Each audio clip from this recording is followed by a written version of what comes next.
Blue state voter suppression. Moves by Republican legislatures to reform state election laws are drawing incendiary accusations from Democrats. Former Georgia gubernatorial candidate Stacey Abrams denounced them as Jim Crow in a suit and tie. Vice President Kamala Harris declared, "It's all voter suppression by any other name." The Democratic Governors Association calls GOP efforts a direct attack on our democracy. Such cant is unfounded and damaging to the nation's political culture. In Georgia, Republican legislators are close to passing a bill that expands the state's early voting period by 4 days. What a clever GOP suppression technique. Provide voters with more opportunities to cast ballots. The legislation would also require Georgians to vote in their home precinct or risk having their ballot disqualified, and it would forbid outside groups to send duplicate applications for mail-in absentee ballots to voters who've already applied for one. Both are sensible protections. Democrats are particularly upset with requiring Georgians voting by mail to provide the number from their driver's license, free state-provided ID, or other generally accepted identification. If this is racist, then New Jersey, Virginia, and California are suppression hotbeds. New Jersey requires a driver's license number or the last 4 digits of a social security number for online voter registration, while Virginia requires both a photo ID card and your social security number. California, hardly a red stronghold, also requires ID to register. Where are the bitter denunciations of these states' racist Democratic governors and legislatures? Ms. Abrams and her allies also oppose efforts to toughen signature verification requirements for mail-in ballots. But what about Colorado? The increasingly blue mile-high state has what's likely the toughest such procedures in the country, which is important since it conducts its elections primarily by mail. Last fall, roughly 1 of every 112 ballots, 29,000 of them altogether, was rejected because the signatures didn't match the one on file with election officials.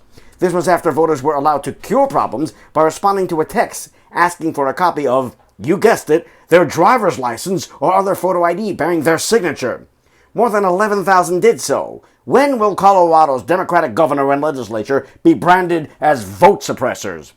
They were certainly on the ball in Iowa, where Democrats unanimously opposed the election reforms Iowa Governor Kim Reynolds recently signed. Among other things, Democrats criticized the new Hawkeye state law for closing poll locations at 8 p.m. rather than 9 p.m., while keeping opening time at 7 a.m. Yet Democrats have been mysteriously quiet when it comes to the rules enforcing the same openings and closing times set by the Democratic governors of California, Delaware, Massachusetts, and Rhode Island, the Democratic governors of Michigan, Minnesota, and Pennsylvania, the Democratic legislature of Maryland, and the Democratic mayor and city council of Washington. More urgently, when will Ms. Abrams and her associates castigate the Democratic suppressors who will run Colorado and Hawaii, where polls close at 7 p.m.? That's a whole additional hour lost.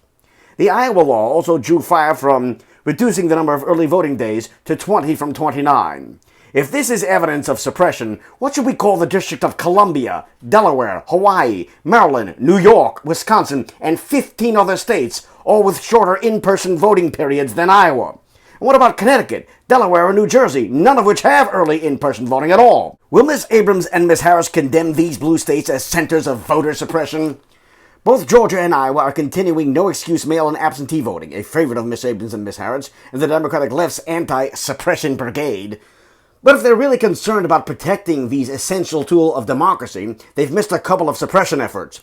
New York State is one of 15 that doesn't allow no-excuse absentee voting, along with fellow deep blue Connecticut and Delaware. If attempts to constrain or limit no-excuse mail-in voting are prima facie evidence of racism, what does it say about the states whose statutes don't allow it at all? Calling Governor Andrew Cuomo voting scandal on aisle 3. But something tells me there's no chance Ms. Abrams and Ms. Harris will condemn the absence of democracy in these Democratic states. Republican attempts to take reasonable and prudent actions to prevent future election messes are now routinely condemned as racist and anti-democratic, while prominent Democrats are silent on these same practices in blue states, aided and abetted on both their attacked and selective silence by media allies. I wonder why. By KR.